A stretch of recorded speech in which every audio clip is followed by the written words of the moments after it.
आज जननायक कर्पूरी ठाकुर जी अपने किसी परिवार को कुछ करते थे। आजकल लोग परिवार का लोग कितना करते रहता है, नेता बनता। और जब उतने बड़े नेता थे वो अपने किसी लड़के को करने नहीं तो चले गए।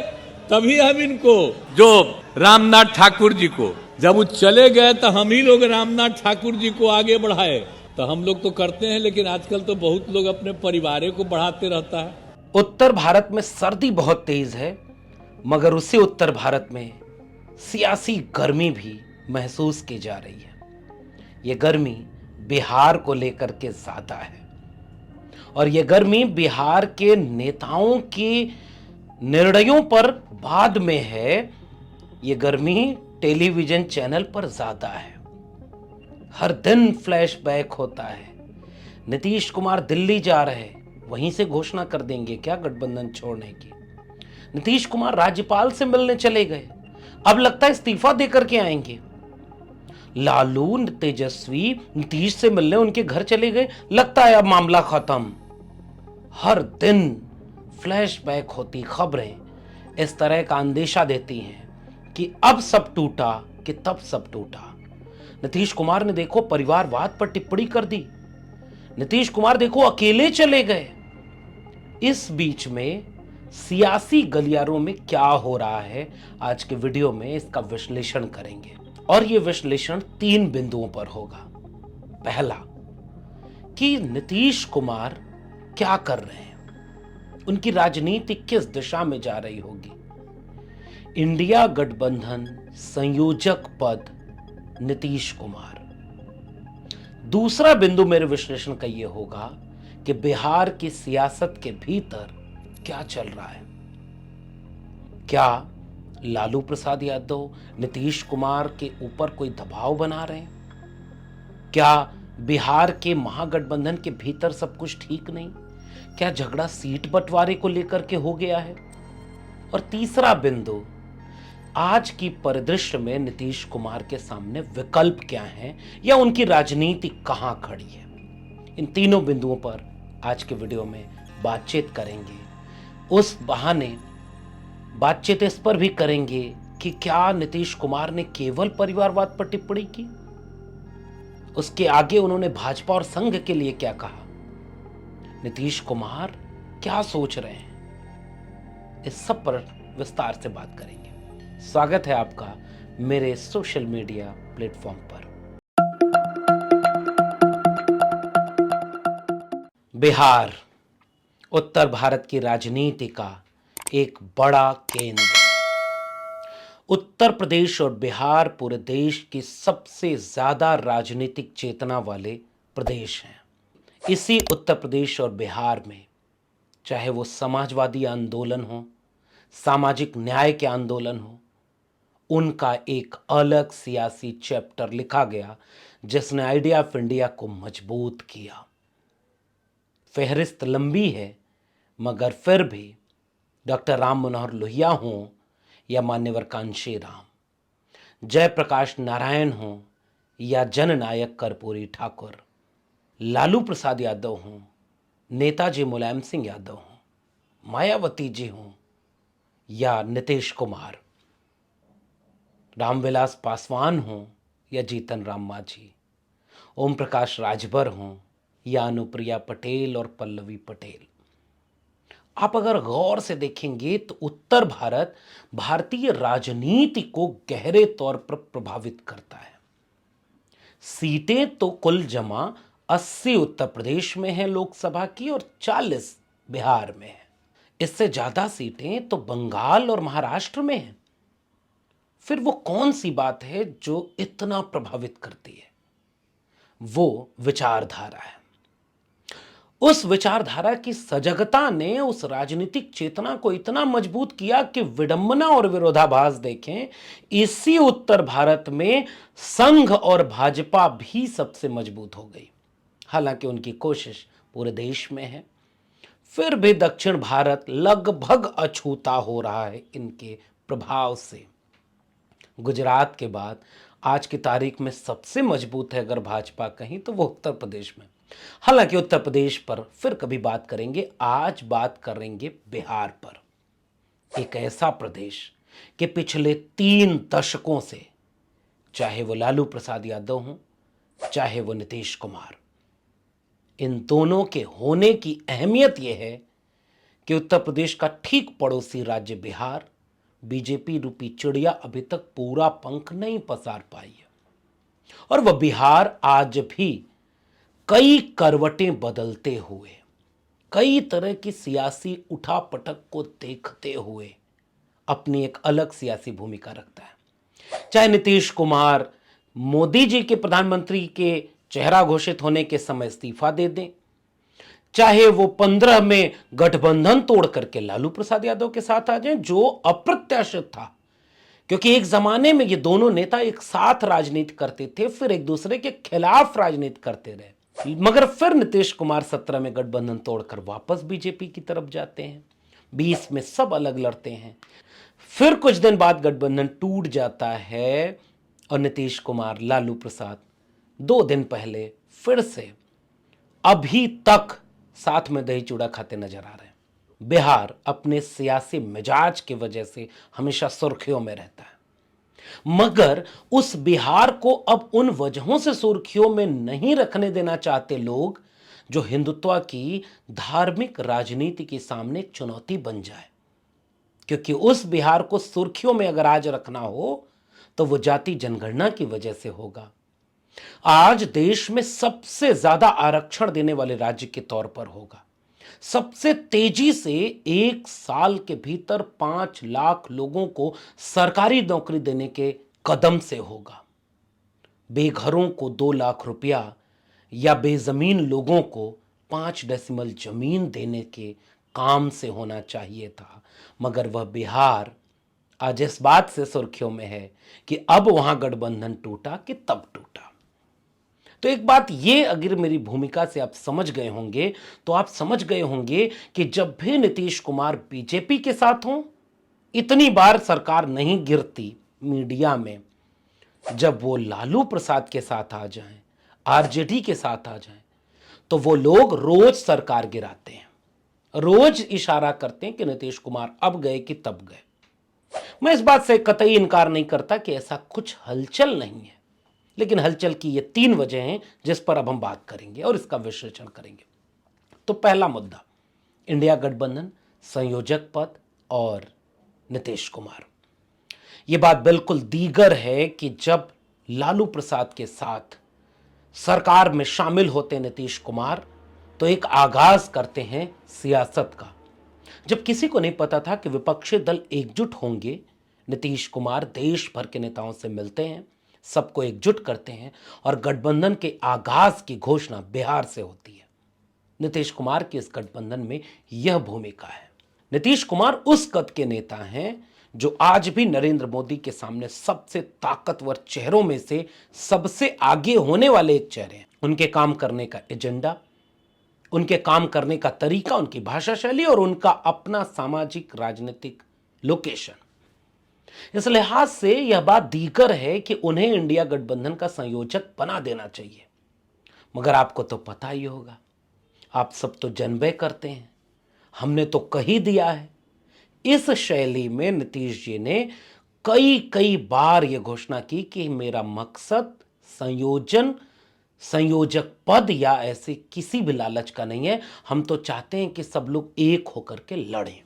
और इसी के परिप्रेक्ष्य में पिछली बैठक जो ऑनलाइन की हुई, उसकी खबर आई कि नीतीश कुमार ने खुद ही कह दिया हमें नहीं बनना संयोजक, आप किसी को भी बना दो। इसका मतलब यह झगड़ा इतना बड़ा नहीं है जितना बड़ा पेश किया जा रहा है। हालांकि मेरा मानना यह है कि अभी भी एक गुंजाइश इस बात की तलाशनी चाहिए कि भले पीएम पद का चेहरा आप न बनाएं, मगर केंद्रीय भूमिका में नीतीश कुमार होने चाहिए। इस पूरी पृष्ठभूमि में यहां खड़े हैं, मगर यह कोई वह मूल बात नहीं है जिसके चलते नीतीश कुमार गठबंधन तोड़ देंगे। हां, नीतीश कुमार नाराज जरूर नजर आते हैं।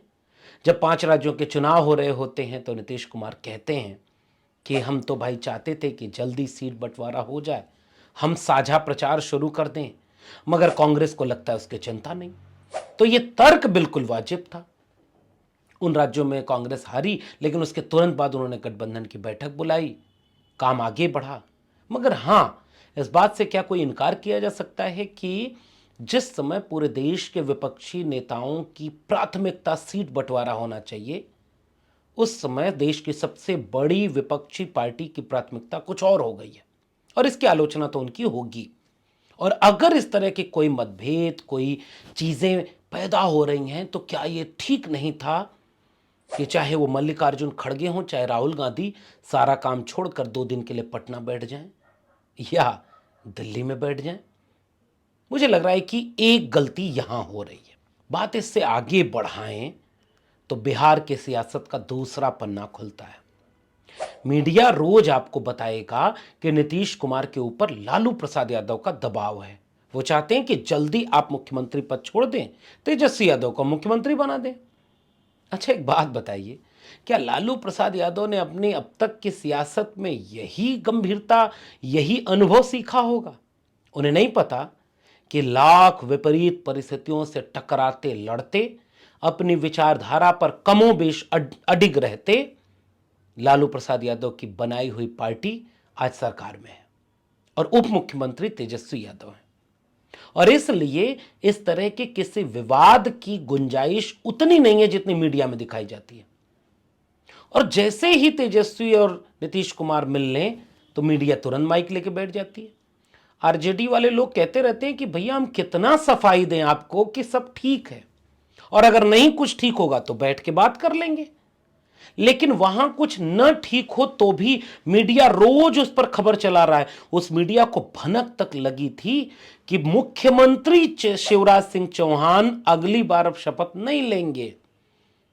उस मीडिया ने कभी इस पर कितनी डिबेट की कि केंद्र के भेजे हुए पर्यवेक्षक मुख्यमंत्री के चेहरा वाले कद के नेता को पर्ची लिखकर राजस्थान में पकड़ा रहे हैं और उनके चेहरे की हवाइयां उड़ जा रही हैं। जो सब कुछ हो गया उस पर भी चर्चा नहीं होती, और बिहार में कुछ सुगबुगाहट भी हो तो इतनी चर्चा। वो कत्ल भी करते हैं तो चर्चा नहीं होती, हम आह भी भरते हैं तो हो जाते हैं बदनाम। बिहार के मिजाज को समझिए। ठीक बात है कि मतभेद कुछ होंगे, जिसे जेडीयू ने अपनी तरफ से स्पष्ट कर दिया कि भाई हमारे 16 सीटें हैं, 16 सीटें हमारे पास हैं, गठबंधन में हम इतने के साथ आए थे, तो अब गठबंधन सीटों का बंटवारा तय करे कांग्रेस, आरजेडी, लेफ्ट की पार्टियां। उनकी तरफ से जो तालमेल बन जाएगा उसके बाद हम लोग काम करेंगे। और यही बात जेडीयू की तरफ से कही जा रही है। अब उस चीज को यहां से समझिए कि क्या कर्पूरी ठाकुर जी जननायक 10 साल बाद देश के प्रधानमंत्री को याद आ गए? यूं ही याद आ गए क्या? क्या ऐसे ही उन्हें अचानक लगा कि देश के तो सबसे जननायक, जनवादी नेता कर्पूरी ठाकुर हैं? उनके लोग कल उन्हें गालियां देते थे, आज उन्हें भारत रत्न मिला है। यूं ही मिल गया क्या? अच्छा, क्या ये भारत रत्न मान्यवर कांशी राम, डॉक्टर राम मनोहर लोहिया, मैं तो कह रहा हूं नेताजी, रामविलास पासवान, किसका कद कमतर होगा? बहुत सारे लोगों की फहरिस्त है। इसका मतलब बिहार राज्य के भीतर जो राजनीति हो रही है उसका असर दिल्ली तक ठीक ठाक महसूस किया जा रहा है। इस बात को अगर आप यहां से नहीं देख रहे हैं तो इसका मतलब आप उस टीवी चैनल की मीडिया के गुलाम बन चुके हैं, जिसकी आज ही एक तस्वीर आई है। प्रेस कॉन्फ्रेंस तो बहुत होते हैं, लेकिन एक बाबा जो पर्चा बनाता है उसके पैर जहां हैं वहां टेलीविजन चैनलों के माइक रखे हुए हैं और पत्रकार जमीन पर दंडवत बिछे हुए हैं। अवतारी भगवान के सदृश एक बाबा मीडिया को अपने चरणों में बैठकर पूरे देश को यह पैगाम दे रहा है कि देश के मीडिया किसके पैरों पर गुलाम बन के दरबारी बनी हुई है। या तो वो कोई बाबा है या तो कोई बड़ा बाबा, फकीर। बाकी उस मीडिया में पैसा किसका है आप जानते हैं। वो मीडिया रोज इसकी खबर दिखाएगी, मगर इस पहलू को कभी नहीं बताएगी कि क्या बिहार को उतनी सुर्खियां उस दिन मिली जिस दिन बिहार ने अपने सदन में जाति जनगणना के आंकड़े सार्वजनिक कर दिए। आजाद भारत में पहली बार किसी राज्य ने जातिगत जनगणना कराकर यह देखा कि कौन कौन गरीब है, कितनी मात्रा में गरीब है, किसके पास घर नहीं, किसके पास जमीन नहीं, किसके पास रोजगार नहीं, किसका हिस्सा कितना था और किसको कितना मिला। इस पर कितनी चर्चा हुई उसी मीडिया में, नहीं हुई ना। और उस जातिगत जनगणना के फैसले से 25% गरीब सवर्णों को भी लाभ देने की, पिछड़े अति पिछड़े समुदायों को लाभ देने की, आरक्षण की सीमा बढ़ा देने की। अच्छा, अब आरक्षण सुने होंगे तो बहुत सारे लोगों को दर्द हो जाएगा, अचानक से कलेजा धक्क से हो जाता है। अच्छा लो भाई, तुम्हारे लिए दूसरी बातें उसी बिहार की। बेघरों को 2 लाख रुपया अकाउंट में, और हर जाति के बेघरों को, बेजमीन परिवारों को 5 डेसिमल जमीन, हर जाति के लोगों को। बिहार यहां राजनीति का एजेंडा सेट कर रहा था। कितनी चर्चा हुई। और अगर ये काम बिहार में न होते, 1 साल में 5 लाख सरकारी नौकरियां, इन पर चर्चा न हुई। और अगर ये एजेंडे, ये काम बिहार में न होते तो क्या कर्पूरी ठाकुर जी को यूं ही भारत रत्न मिल जाता? एक बार विचार करिएगा। और वो भी वो लोग भारत रत्न कर्पूरी जी को दे रहे हैं जिनके लोग आरक्षण लागू करने के लिए कर्पूरी जी को गालियां देते थे। आरक्षण कहां से आई, कर्पूरिया की मां भी आई। MA BA पास करेंगे, कर्पूरिया को बांस करेंगे। क्यों? क्योंकि कर्पूरी ने मंडल कमीशन के काफी पहले आरक्षण लागू कर दिया। आज वही लोग भारत रत्न कर्पूरी ठाकुर को। ये बिहार की राजनीति का असर है, सामाजिक न्याय की राजनीति का असर है। तो बिहार में तो देखिए अंदर अंदर ये हो रहा है, थोड़ी हलचल रही होगी। 3 मंत्रियों के विभाग बदल दिए गए। एक दिन बैठक होती है, नीतीश कुमार के घर लालू प्रसाद, तेजस्वी यादव जाते हैं, शाम तक खबर आ जाती है फिर बदल मंत्रिमंडल में हो गया, जो किसी भी राज्य की सरकारों में होता रहता है। बात आगे बढ़ गई, सरकार नहीं गिरी, मीडिया रोज सरकार गिरा रही है। मीडिया रोज कह रही है नीतीश कुमार भाग जाएंगे। ये खबर इस तरह से भी आपको देखनी होगी। और आखिरी बिंदु, नीतीश कुमार कहां खड़े हैं उस मीडिया के पहलू से समझिए। जब भारत रत्न दिया गया कर्पूरी ठाकुर को, जो वीडियो आपने इंट्रो में भी देखी, कि कर्पूरी ठाकुर के बहाने परिवारवाद पर हमला करते हुए नीतीश कुमार ने इशारा कर दिया कि अब गठबंधन टूट जाएगा।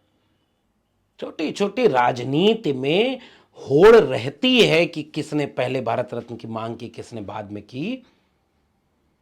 लेकिन उसी भाषण में नीतीश कुमार ने संघ, भाजपा, RSS पर जो हमला बोला मीडिया ने, उसको क्यों नहीं दिखाया?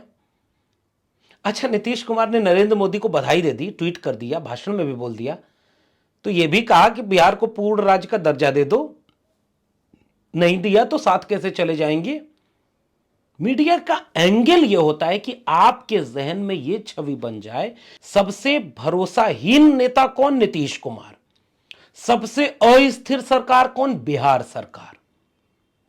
ठीक बात है कि नीतीश कुमार खफा होंगे, नाराज होंगे, लेकिन क्या नीतीश कुमार के सामने यह विकल्प है कि वापस वो NDA में चले जाएं?